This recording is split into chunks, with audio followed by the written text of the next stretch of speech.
네, 안녕하세요. 반갑습니다. 류호정입니다. 네, 그제까지만 해도 특히 장관님께 제가 질의를 드릴 줄은 몰랐는데요. 네, 시작해 보겠습니다. 포스트 코로나 시대 위기를 혁신의 기회로 이렇게 어제 산자부 정책 추진 계획도 조금 비슷했습니다. 저도 동의하고요. 중기부 업무 보고를 검토하다 보니까 좀 그런 생각이 들더라고요. 중기부가 참 힘들겠다. 그 4차 산업혁명 시대를 대비해서 신산업 육성을 해야 되고 또 한편으로는 기존 중소상공인 분들도 네, 잘 챙겨야 되고 그런데 이런 육성이나 혁신 같은 것들은 정부 부처 전체와 또 민간 기업이 다 함께 해 나가야 할 일이잖아요. 그런데 소상공인 디지털화는 사실 중기부가 잘 하지 못하면 그분들은 바로 힘들어질 수 있어서 네, 그쪽으로도 가능한 역량을 좀 모아주셨으면 좋겠다 그런 생각을 했고요. 네, 첫 질의는 특허청장님께 네, 드리려고 합니다. 네, 청장님, 네, 당근마켓 아시죠? 이해합니다. 네, 이런 스타트업 서비스의 비즈니스 모델 같은 거는 아직 특허로 인정되지 않는 거죠? 저기 비즈니스 모델 자체에도 특허도 인정되는 경우가 있습니다. 아, 있나요? 조건이 조금 복잡하긴 합니다만. 예. 네, 조건이 조금 복잡한 상태죠. 예. 그래서 문제가 좀 생기는 것 같은데 시간이 좀 지난 일이기는 합니다.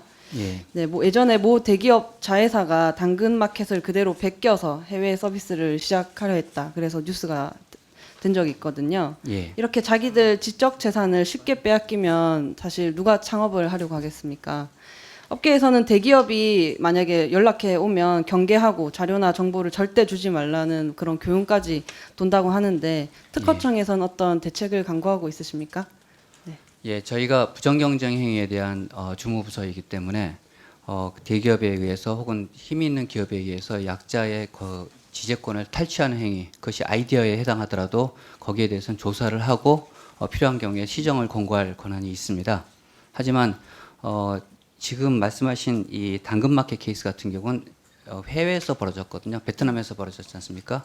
이 문제가 이제 부경법에 영향을 미치는 범위가 한국 영토에 한정되다 보니까 국제적인 협력을 통해서 지재권을 어떻게 보호할 것인가 라는 차원까지 나가지 않으면은 이런 케이스가 구제되기 굉장히 어렵다고 생각을 하고 있습니다. 뭐 일단은 해외에서 이런 일이 벌어진다 하더라도 모니터링을 통해서 당사자들이 빨리 인지하고 그 나라의 법에 따라서 대응할 수 있도록 하는 준비를 하고 국내에서도 이런 아이디어 등의 침해 행위에 대해서 적극적으로 보호할 수 있는 장치를 마련해 가도록 하겠습니다. 네, 알겠습니다. 오늘 중기부 보고 보면 굉장히 여러 곳에서 스타트업 창업 지원을 하고 있던데요.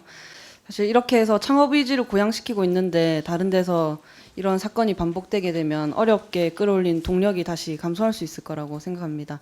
제대로 된 대책 마련되기를 바랍니다. 그렇게 하겠습니다. 네. 예.